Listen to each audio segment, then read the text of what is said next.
Good morning, everybody. It's Steve Brown from Miri Asset Securities, Head of Institutional Sales for Vietnam, with Mr. Craig Bradshaw, who's the CEO of Masan High-Tech, which is listed on the UPCOM in Vietnam, Hanoi Stock Exchange since 2015.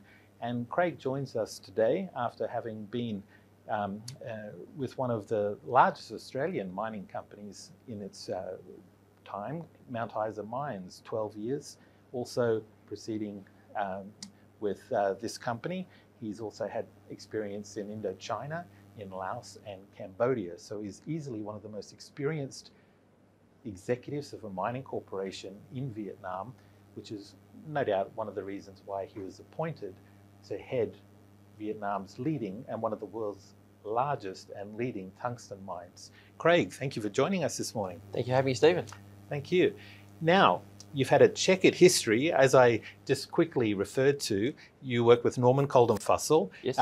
One of the most highly regarded executives in Australia's corporate history of the 20th century, and 12 years with them after graduating in Australia. Now you're head of the leading tungsten mine in Southeast Asia, if not the world. Can you just explain to us, before we deep dive into what you're doing with the crew at Masan High-Tech, what brought you to Vietnam? Yeah, sure. As you alluded, I spent 12 years with Mount Isa Mines in Australia, and that was a great entree into mining, mineral processing, because the size of the company and the different materials they were into, I got exposed to everything from exploration to mining to flotation to smelting to refining to marketing. And so did that for 12 years. Then went and joined Toll, worked in logistics with Toll in mining, in rail. That ultimately brought me to Thailand, where I was working in oil and gas logistics. Then left that to join Oxiana. So Owen Hegarty and Tony Manini in the team had a copper gold mine up there. I did 3 years there. And then I got approached to come to Vietnam to set up a greenfield. And for me, given my career, a greenfield was a new opportunity to build something new, start from fresh, build the culture, build the systems, the processes, the people, to actually create a new business in a model that I thought was successful as part of a team. Sure. So basically you had a blue ocean to set up the business. Nui Phao was basically around about 2014, yes. when it was starting to be operable and commercially viable. 2015 listing on the UPCOM, market cap now approaching $1.5 billion US equivalent. So a couple of things. In the course of 2022, the vertical integration modelling of Masan High-Tech is probably unique in the global tungsten mining industry. You can do everything from extraction to now through HC Stark of Germany, the fine processing. But the recent news, which is very exciting, is the EV battery inclusion through the Cambridge University founded Innovation Centre that you've got the investment through there, over 50 million US that you've invested so far. Can you just expand upon the technology and innovation inclusion of what you're doing? Yep, certainly. Within the business, what we'd always looked at was starting in mining, then moving forward down or up the value chain, right? And obviously, the closer you get to the end use consumer, the greater the value accretion to the product or what you're selling. The other aspect is the greater the differentiation of your product, right? We fundamentally believe there's only two ways you can compete in the world. You compete on price, or you compete on the fact that your product is superior to everyone else's product, right? And ideally you want 2 to 3 inbuilt competitive advantages to open up better market and more opportunities. And so we'd started to work with one of the reasons we acquired HC Stark was because of their research and development centre. They're also the leader in recycling of tungsten. And we saw that it was important to position our business to participate as the world goes forward in more and more in sustainability and recycling. And so we saw that move into tungsten recycling as creating one of the pillars for us to be successful in the future, and to then expand from recycling of tungsten to recycling of other materials. Also, within that, we saw opportunity to participate in advanced materials. And that's how we came across and started working with a variety of different battery manufacturers, not just NYOBOLT. And different battery manufacturers were looking to incorporate tungsten in their battery to stop dendrite growth, which impedes battery performance and impedes its life and its rechargeability. And some companies were looking at coating the cathode with tungsten. Some were looking to include tungsten in the electrolyte. And some, such as NYOBOLT, were actually looking to replace the anode, which is normally made of graphite, with tungsten, in this case, a tungsten niobium bronze. So we had worked with them on the supply side of tungsten. We had worked with them in providing a recycle solution to their product at end of life or in waste from manufacture. And the more we work with them, the greater our understanding of the uniqueness of the battery that they have developed and why it is superior. Now, it won't be the battery that solves all problems for every aspect of battery. However, its niche is in anything that requires fast charge, fast discharge, that requires long life. So the battery itself, if you imagine your phone normally degrades over a 3-year period, whereas when you first buy it, you can charge it to 100%. Within 3 years, you can charge it to about 50 to 60%. Right?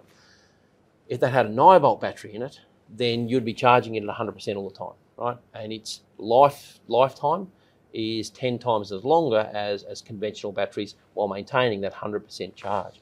And so there's a certain amount of stability and other elements that go into providing that superior battery. And from mobile phones to laptops to cars, and motorbikes and yes. cars, trucks, excavators. If you look at big equipment, right? If you imagine earth-moving material equipment, trains, where you want regenerative capacity from the braking systems back into the battery, where you have to generate a lot of power very quickly, and you want to capture all that, you need a fast charge battery, right? Equally, when you want to draw from that battery very fast for a lot of torque, a lot of energy, then you need a fast discharge battery. That's where this battery is unique and provides a significantly better performance than any of the other batteries that are operating in that space. And so through NYOBOLT, we're working with different companies to both test the battery for their applications in earth moving, in trucks, trains, excavators, also in power tools, right? So at the moment, there are currently power tool manufacturers who have got tools that they would like to batterify, for want of a better word, but can't because they can't get the energy draw from the battery. So those equipment are still operating off of mains power, right? And this battery enables them to actually make that change and that transition from mains power to a batterified power tool. Got it. So Ryobi and all of the big tradie tools that they use, you can even go down into that market segment as well. Right. And if you think of that market, if you buy a power drill today, normally you're buying 2 or 3 batteries with it to actually get, or a tradesman might be buying 4 batteries to get the utilisation of that piece of equipment. Right? With our battery, you can get away with 1 battery to do the same performance of 2 batteries, and instead of taking 4 hours to recharge, it takes 5 minutes, right? So a tradie stops for a break every hour for a cup of tea or a cup of coffee, or a vape, depending on their persuasion. Then they can plug it in, be recharged within 5 minutes. Excellent. Now, so that kind of opens a Pandora's box of where do you see Masan High Tech going in the next 5 to 10 years? Yeah, it does. Look, when we started the mine was about, if you like, unlocking a national treasure. And when we built New EFAO, it was the first new tungsten mine to come into commercial operation in the Western world in 15 years, right? And currently, it's still the only large tungsten mine to have come into operation now in 25 years in the Western world. Others have started, but have failed and stopped. right? So it is unique in that sense. And on the back of moving into, well, through HC Stark, the recycle, last year, take 2021, because I've got the full data for 2021, the global market was 140,000 tonnes of tungsten. We did 19,000 tonnes of tungsten. That puts us number 3 in the world behind the 2 leading Chinese companies, which are both state-owned enterprises. But we're the largest private enterprise in the tungsten world. But that moving in from mining into recycling has opened up more opportunities for us, not just in recycling of tungsten, but the technologies that we have are equally applicable. And we currently have a patent pending for recycling of black mass, for example. And in terms of black mass, we can then recover the lithium, the nickel, the copper, the cobalt, the tungsten, and the niobium. Is that what black mass is defined as? Yeah, so anyone who doesn't have black mass, if you take a battery and you take out the larger metal pieces and separators, for want of a better word, the sludge that you're left over with is a black mass. And that black mass has got the electrolyte in it. Right now, some people will process that material by roasting it. And when they roast it, they burn off the electrolyte. And in our opinion, you're then burning off material that should be captured and recycled, right? And so we've got a wet hydrometallurgical process that enables us to recover the materials from the electrolyte, but also from all the other component parts that are inside that black mass, right? And so within that black mass is lithium, copper, nickel, cobalt. If it's a NYOBOLT battery, it'll have tungsten in it and it'll have niobium. And part of the reason we went into that is because NYOBOLT needed a recycle solution for their product. We also were looking for recovery of cobalt from cobalt sludges, which we already produce. And we wanted a better process to be able to recover those materials. And that's what we've developed, and that's what we've currently got a patent pending for. Got it. Okay. So at the moment, you're listed on the UPCOM, which is the Hanoi exchange.